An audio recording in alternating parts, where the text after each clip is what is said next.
You ever wonder what happens when a good team plays poorly against another good team? Well, wonder no more.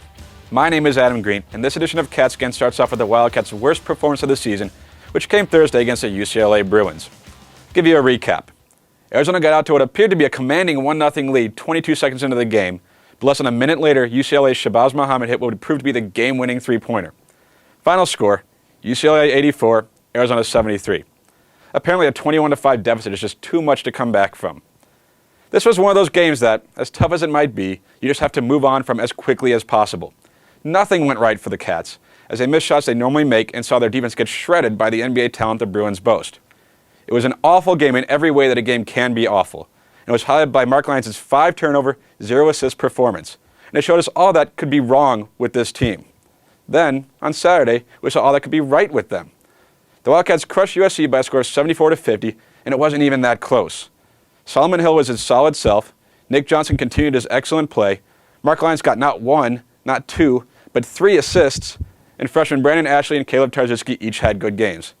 In fact, things were so good for the Cats Saturday that everyone on the roster got some playing time, with freshman Gabe York even draining a couple of threes. If the weekend split taught us anything, it's that there is no reason to ever get too high or too low with this team. While it'd be nice to see the Wildcats play well and win every night, the reality is that simply will not happen. Top-ranked teams all over the nation have suffered losses, and the Wildcats, who fell to 8th in the AP and coaches polls, are no different. At 17-2 with a 5-2 record in the Pac-12, things could certainly be worse, so it's important to keep some perspective even while the team has some not-so-great games.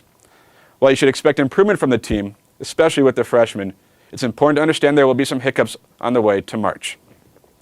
As long as one isn't this weekend in Washington. The Wildcats take on a disappointing Huskies team Thursday, and nothing would give UA fans greater satisfaction than winning this game. Arizona's principal rival over the last few years, the Cats have not won in Alaska Airlines Arena since 2007, and every loss, fair or not, leaves me upset with the officiating. It's fair, by the way. The Huskies come into the game just 12-8 on the season and 4-3 in the conference, but it's still a talented and dangerous team.